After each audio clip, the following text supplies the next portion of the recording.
हिंदू धर्म में माना जाता है कि त्रिदेव यानी कि ब्रह्मा, विष्णु और महेश त्रिदेव ने मिलकर ही इस पूरे संसार की रचना की है। भगवान ब्रह्मा ने संसार की रचना की तो वहीं भगवान विष्णु इस जग के पालनहार बने और महेश यानी कि शिव शंकर इस संसार के संहारक बने। सभी देवताओं में से सबसे पूजनीय देव भी इन्हीं त्रिदेव को माना जाता है। आपको धार्मिक ग्रंथों के अनुसार बता दें कि परम पिता ब्रह्मा को सृष्टि का रचयिता कहा गया है, लेकिन वहीं हिंदू धर्म को मानने वाले लोगों के मन में एक प्रश्न हमेशा ही ये उठ जाता है कि त्रिदेव यानी कि ब्रह्मा, विष्णु और महेश, इन तीनों की ही उत्पत्ति कैसे हुई और इन तीनों में से सर्वश्रेष्ठ कौन है। तो आज हम आपको जो है वो शिव पुराण के अनुसार बता रहे हैं।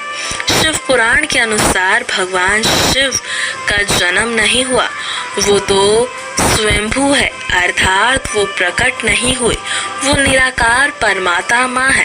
तब भी थे जिस समय पूरी सृष्टि अंधकारमय थी, न जल था, न अग्नि थी और न ही वायु। तब केवल तत् ब्रह्म ही थे, जिन्हें हिंदू श्रुतियों के में सत कहा जाता है। सत यानी कि परम ब्रह्म। काल में कुछ समय के बाद द्वितीय होने की इच्छा प्रकट हुई, उसके भीतर एक से अनेक होने का संकल्प उदित हुआ। तब उन्होंने परमात्मा ने अपनी लीला शक्ति से आकार की कल्पना की, जो मूर्ति रहित परम ब्रह्म है।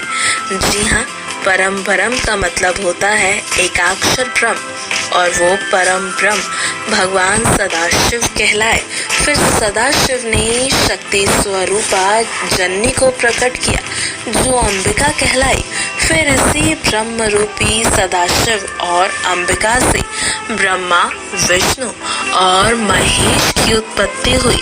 ऐसा माना जाता है कि इन दोनों ने सबसे पहले भगवान शिव की उत्पत्ति की, जो इस सृष्टि के संहारक कहलाए।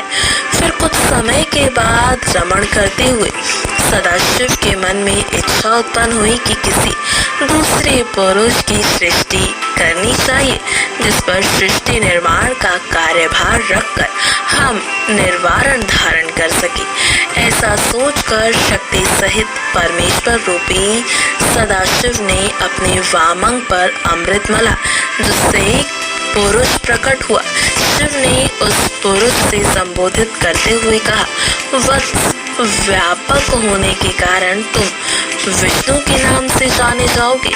इसके बाद भगवान शिव ने अपने दाहिने अंग से एक दिव्य ज्योति उत्पन्न की और उसे विष्णु की नाभि कमल में डाल दिया।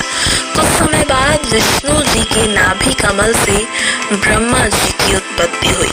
यानी ये माना जा सकता है कि त्रिदेवों की माता पिता पर ब्रह्म, सदाशिव और शक्ति स्वरूपा अंबिका है। जी हाँ, तो ये थी पुराणों के अनुसार त्रिदेव के जन्म से जुड़ी हुई कथा। आशा है आज की ये जानकारी आपको बेहद पसंद आई होगी। आपको ये भी बता दें कि कथा का वर्णन हमारे धार्मिक ग्रंथों में किया गया है, जो इस बात की परीक्षा है कि त्रिदेव की उत्पत्ति कैसे हुई। तो आपको ये आज की कथा कैसी लगी, वो आप हमें कमेंट बॉक्स में ज़रूर बताएं। नेक्स्ट 9 स्पिरिचुअल से आरती रिपोर्ट।